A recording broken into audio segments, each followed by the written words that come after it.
Hi there, Scorpio. Thank you for joining me for your Sun or Ascendant forecast for week commencing the 23rd of July. Jupiter in your sign continues to forge an ace link with Venus in a very practical location. It's possible that your enthusiasm can really inspire a friend. This may be something that runs on from last week. It could even be your love life, which is bubbling away on the back of Venus's opposition to Neptune, which could inspire you about a good cause or someone that you encounter. But it is true that the Sun moves into the most dominant part of your scope. If you really want to strut your stuff, raise your profile, and let people know how talented you are, this is a fine time to do so. But the Sun is in opposition with Mars, your traditional ruler, which is tracking backwards still.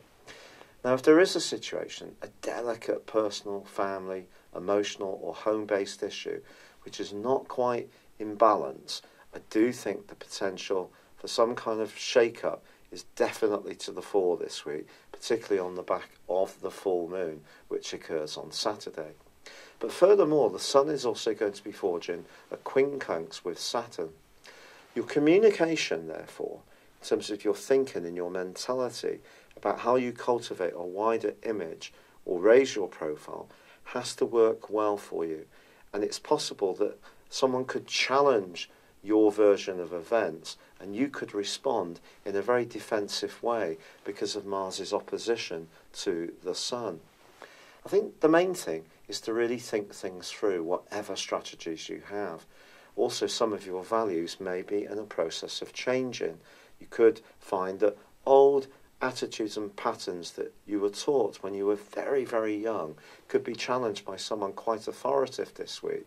You could take the hump about this, or you could actually gain a great deal of knowledge by listening to what they have to say. But if you're very clear about what you want to achieve around goals and ambitions, this could be a week when you take a giant step forwards, but there may be some personal sacrifice required in the process.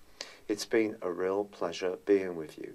Thank you for joining me. I'd love it if you would like, comment or subscribe to this channel if you've yet to do so.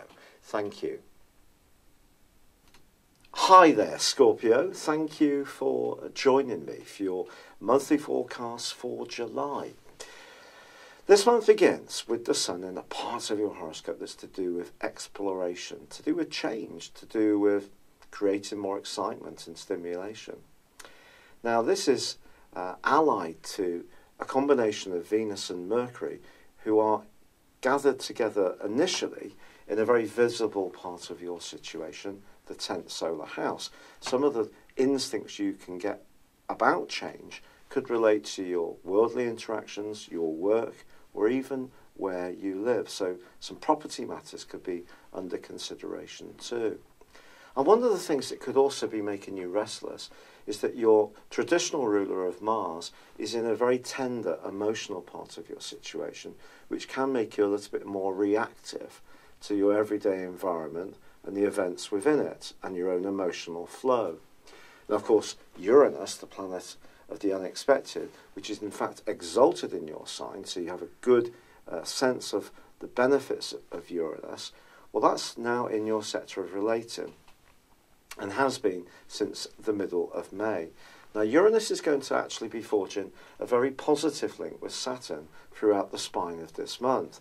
Saturn, of course, is about stability. It's more about the glue that holds everything together. For sure, it can be limiting. And your thoughts about your immediate locality or about some relationships with siblings, for example, may have seemed a little bit more restricted.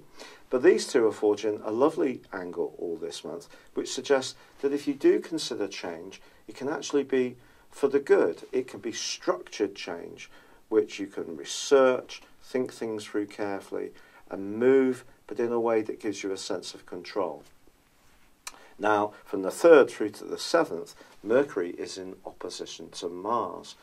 Now, because Mars is in this very restless, tender, emotional zone, it's possible that your desire to get ahead around a goal could have an impact on someone close to you, or in terms of your own personal time and energy to look after and nurture the the foundations of your existence. But because Mercury and Venus are sparkling so brightly for you, someone can recognise your talents, recognise your ability, and this could give you some options.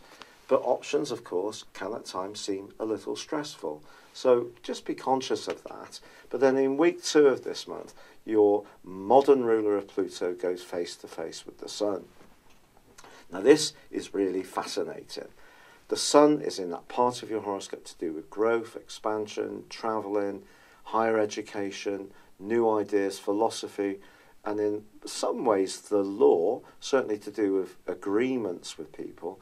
And the Sun and Pluto being in opposition suggests that there could be some kind of push-pull going on, perhaps within yourself or perhaps within someone you encounter. For example, there may be part of you that does want to make some changes, but because of the fixed quality of your sign, there's another part of you that can feel a little fearful about that. This all works towards the partial solar eclipse of the 13th, which will provide a backdrop for the next 6 months. And this is kind of saying to you that I think your thinking could be in a state of flux for the rest of this year. But I don't want you to think that this is necessarily a bad thing. I think it's just going to be generating a lot of ideas for you, but it may seem in order to gain something, you'll have to give something else up. And if you're someone who's very open to the process of change, that won't be too painful for you. But if you feel conflicted, then that, of course, is much more challenging.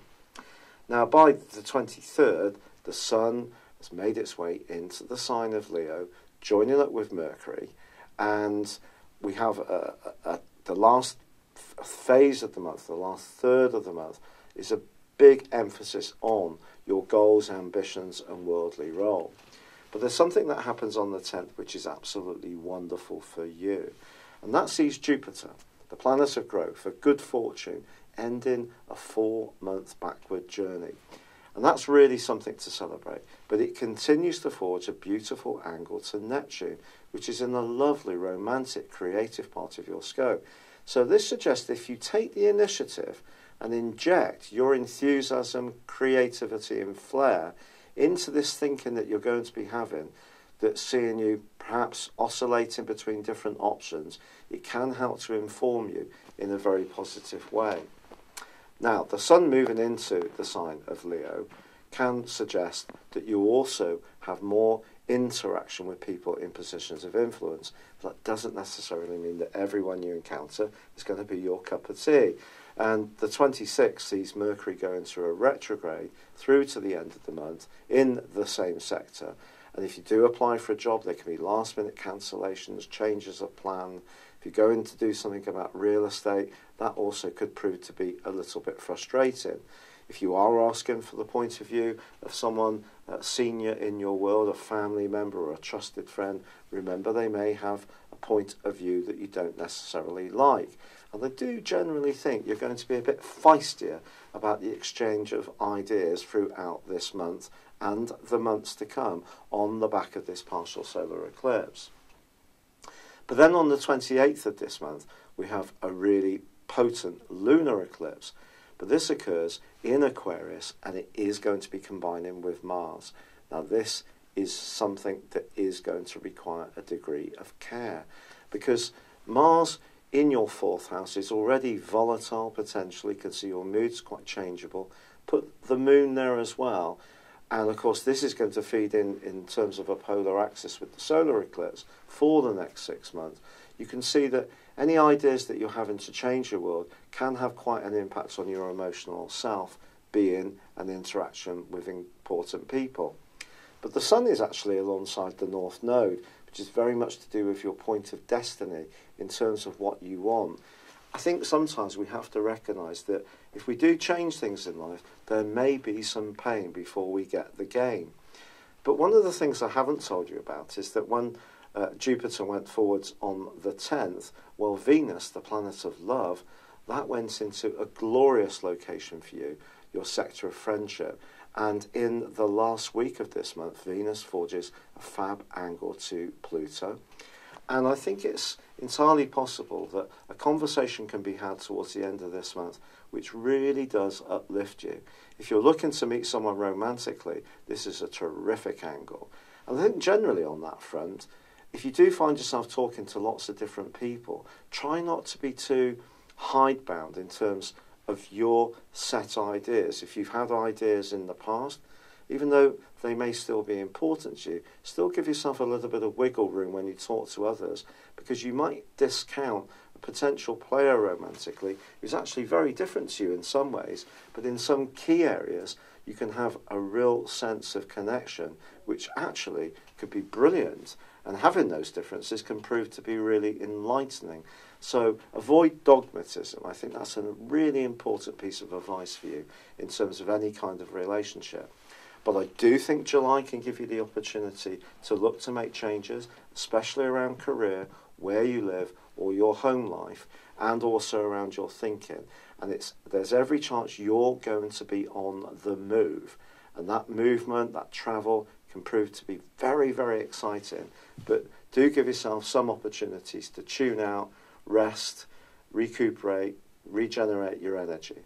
It's been a real pleasure being with you, Scorpio. I'd love it if you would like or comment on this video, or if you've yet to do so, please subscribe to my channel. But for now, good luck and goodbye. Hello, thank you so much for watching my video. I'd love you to join me at my Horoscope Ace app.